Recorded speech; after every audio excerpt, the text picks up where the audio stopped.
Hello. Thank you, House of Committee on the Judiciary, for your time and consideration on this important matter. I am Serena Stevenson, a social worker and longtime member of the National Association for Social Workers. The NASW has been established for over 50 years to promote professional standards of practice, sound social policies, and advocate for often marginalized communities. With over 55 chapters and 145,000 members, NASW has come a long way to establish social workers as the backbone of this nation. As a representative of NASW, I am here to seek the passing and support of the Repeal HIV Discrimination Act, specifically Bill 3053, proposed by Representative Barbara Lee and 29 co-sponsors.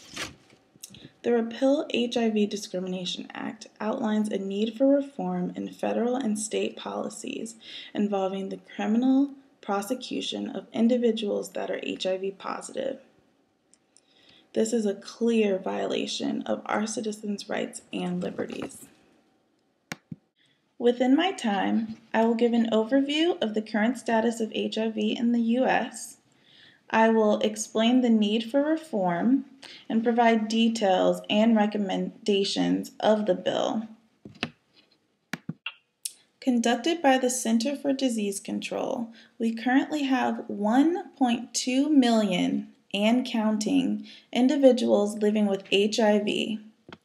1 in 5 of those individuals are unaware of their status of infection.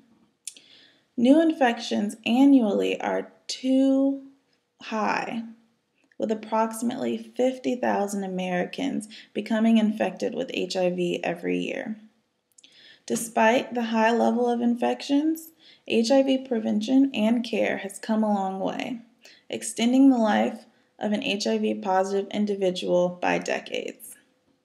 Those living with HIV no longer have to be given the death sentence and should not be treated any different than any other citizen of this country. Unfortunately, they are. Even after 30 years of advancement from the beginning of the epidemic, the HIV community is still marginalized by stigma and a lack of knowledge on the facets of HIV. This discrimination is not just seen by day-to-day interactions, but also in institutions such as healthcare and state and federal laws. Specifically within the federal and state policies of the legal system, one simple case stands out the most. A man with HIV in Arkansas was sentenced 12 years and was required to register as a sex offender after his release when he failed to disclose his status with his girlfriend and another woman. Both of these women tested negative. To address the implications of one out of many cases, it is clear here that state and federal laws that regard penalization and disclosure of HIV status for individuals does not clearly reflect the evolved nature of the illness. In the case presented, HIV was not transmitted. In fact, most prosecutions are not even for transmission, but for the failure to disclose one's HIV status prior to intimate contact. With the evolution of care for individuals that are HIV positive, intimate relationships are possible, and the disclosure of status should not be required. Moreover, laws that force people with HIV to register as sex offenders after conviction lead to a host of problems with future employment, living conditions, and the right to privacy.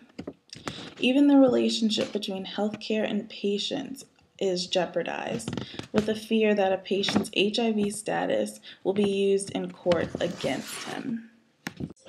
In the Repeal HIV Discrimination Act, provisions for state and federal governance are addressed to ensure that laws abide by equal rights, freedoms, and principles that every citizen deserves, regardless of status.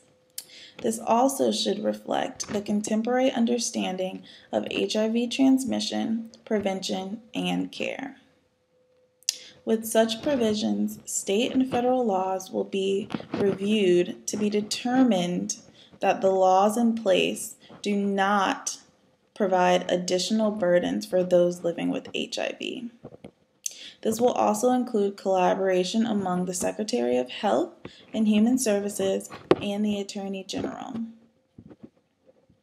Lastly, HIV is universal and affects everyone, regardless of political ideology. Do not let this community continue to face institutionalized discrimination based on their health status. We have come too far. Thank you for your consideration. Once again, I'm Serena Stevenson, and I look forward to the progress of this bill.